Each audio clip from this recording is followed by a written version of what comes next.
When emergency first responders were overwhelmed by Los Angeles County's most destructive fire yet, a band of surfers, along with their neighbors and friends, stepped up to defend their home turf in Malibu. Their devotion to home drove them to show up for their community during the fire and for years afterward. And now, a model they call the Community Brigade program could change everything, leading to more lives and more homes saved during the increasing wildfires across not just California, but the world. Join reporter Adriana Cargill from KCRW, NPR's All Things Considered, Crooked Media, and more, as she investigates a wildfire story that is not depressing, but is, in fact, a clear hope for the future. Listen now to Sandcastles, an award-winning podcast about home, how we create it, and why we fight so hard for it.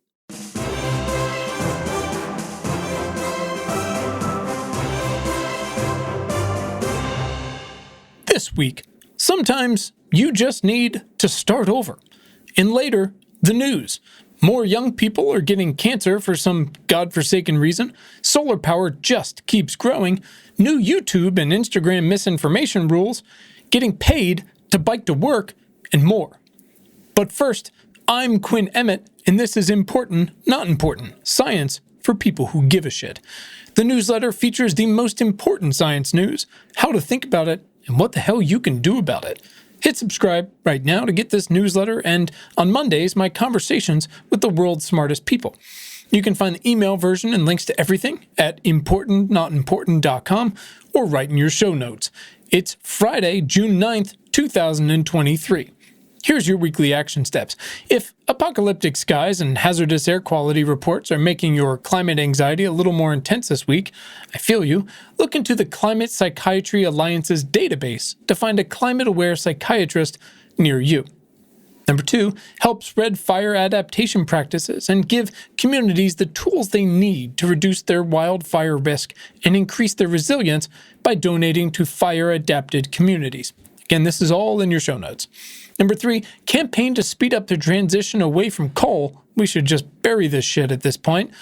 Away from coal in your community by joining a local team to retire coal plants. God, that must feel good. And last, while you're staying indoors to avoid the unhealthy air outside, purchase an air purifier to keep your indoor air quality up to par. And look, if you've got some extra cash laying around, or you're Scrooge McDuck, please buy a bunch and donate a few to your local schools. And now, today's big question. What happens when you need to start over? Because look, sometimes in life, you get fired, or you fall off your bike, or your startup fails. Sometimes in a video game, for example, you die. When you die in a video game, you get sent back to some checkpoint that's either just a few moments before, if you're lucky, or usually, infuriatingly, way the hell back at the beginning of the alien's lair. And now you've got to get all over those goddamn bottomless pit again. You've got to kill all the levitating alien shrimp things again. You got to outrun the deluge of poisonous gel things again, until finally, you get to face that huge beating heart on the wall again. And I got to break it to you now. If you don't have the spread gun thing the entire time, you can forget it. You might as well just go all the way back to the hangar. Now, look, starting over can be frustrating as hell in real life, or as I was just discussing, in Contra. Are you out of shape? Did you flunk out? Were you fired? Divorced? Hopefully not all of those. At least in Contra, you could just tap out, up, down, left, right, BA, start. And suddenly starting over becomes a whole hell of a lot easier. There's no Konami code in real life. I mean, that's not true. I basically have it. I'm well aware that being born a straight white man in America in 1982, and now it's 2023, so there you go. It's a massive and historic level up. It's the only real universal cheat code that brings basically unlimited power-ups. We could all use some do-overs. I mean, each of us, the whole thing. COVID, for example, exposed these long-held cracks in our society and economy with devastating consequences. It exhausted us and our systems, and it continues to punish and still take away so many with predictably inequitable results. We're all going to feel the after effects of COVID for a very long time. But for many of our most marginalized neighbors, and for the hundreds and thousands of children in the US alone who lost caregivers, the loss will be held much more acutely. Other things have changed too. I don't think offices as we imagine them and as they've been since Mad Men are dead, but they're not going to be what they were. So downtowns will never be what they were again. And that's already having second-order effects in commercial leases and balance sheets. We get to start over. We have to start over and reimagine what living in cities means and what it means to run a large company where employees can benefit from being around one another, but they don't have to. And not if it means unaffordable rent or brutal commutes and lost time with loved ones. Another example, consider the climate crisis. Probably the first time you've heard me talk about that. For the privileged among us, including myself, the experience of the climate crisis is just beginning. While low-income and marginalized countries and communities all over the world have already been suffering for years. So yeah, I left California in part because my home insurance policy became astronomically expensive. But millions of folks have lost their actual homes or jobs, been forced to relocate, to start over. Shit, Indonesia is already building an entirely new capital city. This is not a joke. We can't put sea level rise back in the box. So Jakarta is in the past. So another analogy, the same goes for something like clean water, right? Millions of kids can't just undrink lead-flavored water and get their precious IQ points back. Sometimes, though, we do get the opportunity to start over, and with some key lessons learned. And again, starting over mostly sucks, but sometimes it can change the world. One of the tenets of this philosophy we kick around here called do better, better is asking more and better questions of yourself, your family, your curriculum or your company, your investments, your volunteering, your philanthropy, but mostly your time. So today I'm asking you, what if you choose to start over? Hear me out. Knowing everything we know about ourselves, about how susceptible we are to a novel virus, to disinformation, to grid failures, how unevenly the seas are rising and cities are heating, how sacred and how challenged our votes are, how short our time on this rock is, as we become more and more aware of all of these externalities and how they intersect, it's a really great moment to ask, is this what I want to be doing? Is this the best use of my skills? To be clear, not everyone can start over, and not everyone should. But in this moment, when a shitload of tech workers have been fired, and we're on this threshold of great change, you, friend, have an opportunity to identify your core values and your unique skill set and to use them to participate in that great change. I wrote about this conundrum recently, and I made the whole podcast about it, and it's titled, What Would You Say You Do Here? Lifted from Office Space. To rehash and provide a little more context, right about the same time I was sweating through the end of Contra and that beating heart, having more or less chained my 7-year-old self to the Nintendo Entertainment System in my basement, Richard Hamming, a titan of American mathematics and a pillar of Bell Labs, gave a speech called You and Your Research. And he made it personal. In it, Hamming described a series of brutally honest lunch conversations he had with some poor bastards in the chemistry department. Remember, he was a mathematician. And in his speech, he said, I went over to their lunch table and said, do you mind if I join you? And they can't say no, so I started eating with them for a while. And I started asking, what are the important problems of your field? And after a week or so, I asked, what important problems are you working on? And after some more time, I came in one day and said, if what you're doing is not important, and if you don't think it's going to lead to something important, why are you at Bell Labs working on it? Now this fucking guy, right? Drives everyone nuts. The annoying thing is, he was right. The world is awash in important problems. How are you going to help? And can you do it from your current position? What if the answer is no? What the hell are you going to do about it? Now look, we can have subjective arguments all day about how to define an important problem. That's part of the reason Richard wandered over to the chemistry table with his tuna sandwich and Jell-O and started with that very angle. What are the important problems in your field? He wanted to know But since he was a productive asshole, it's clear he also wanted to know if they knew. And then he wanted to know what the hell they were going to do about it. For our purposes, let's assume important problems are like pornography. You'll know one when you see one. For example, how the East Coast has been orange and unbreathable this week. Or how in Southeast Asia they are baking or melting or whatever you want to say, and the monsoon showed up late. How we are actually less prepared medically, public health-wise, politically, economically for the next pandemic than we were even for the last one. How we're both overusing and running out of new kinds of antibiotics. How methane leaks are fucking everywhere.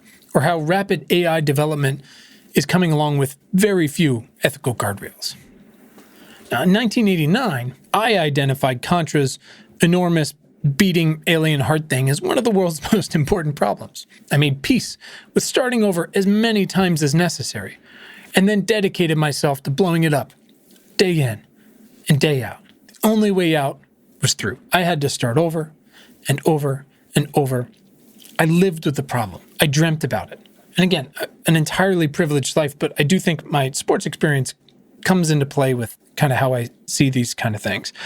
Played baseball, and as everybody knows, if you make it to the major leagues, which is pretty much impossible, going 1 for 3 over the course of your career will get you into the Hall of Fame. You fail 2 out of 3 times.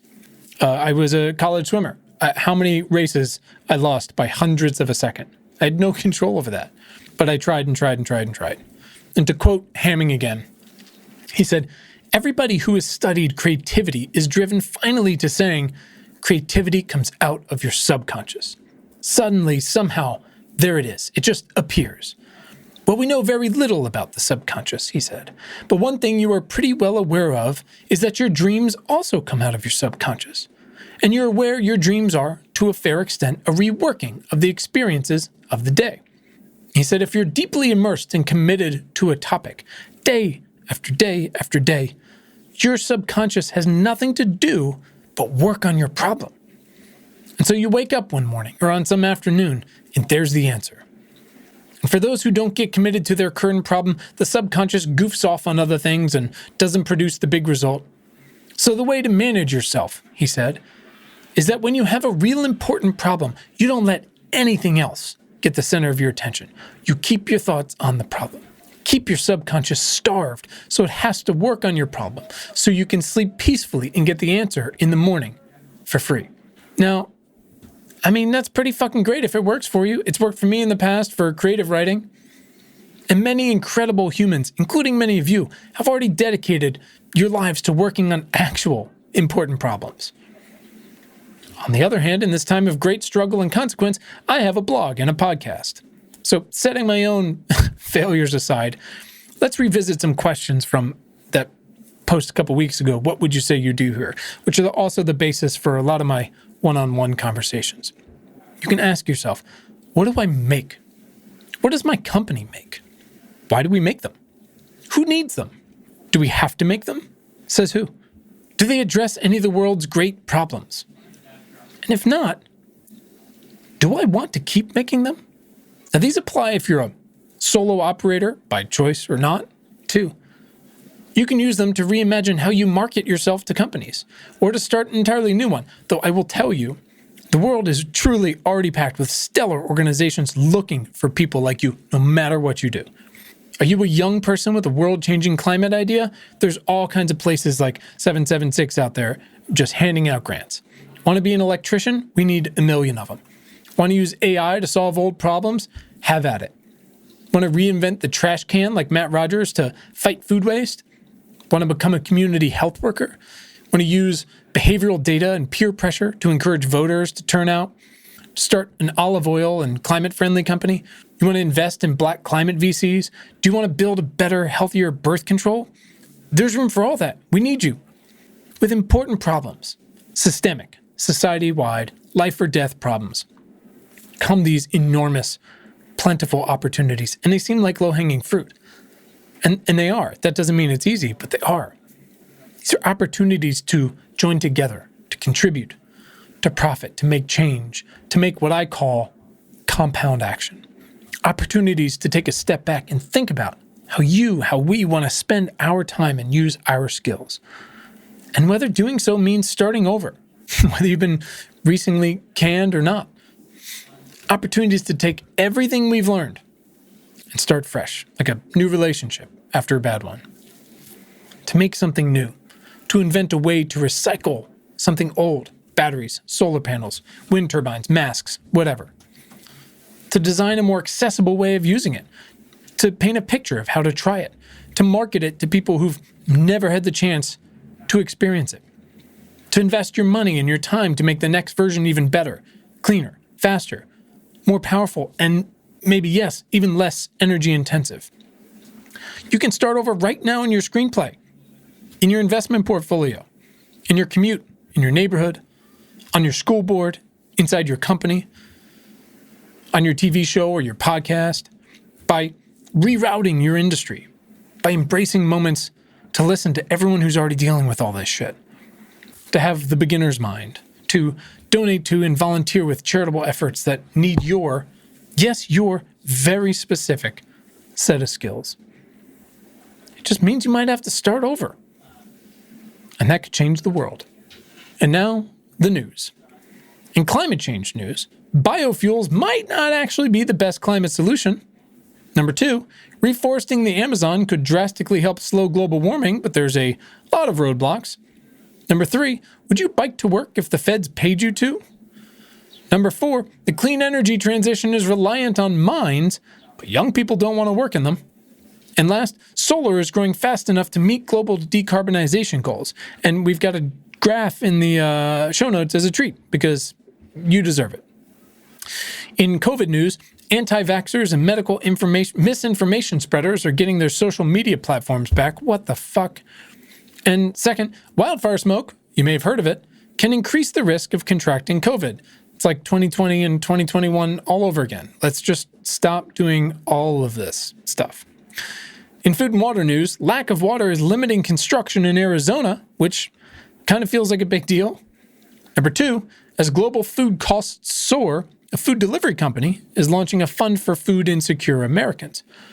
Number 3, droughts in France are leading to water shortages, and the current solution isn't super sustainable. And number 4, a pretty vital Ukrainian dam was destroyed this week, leading to major flooding.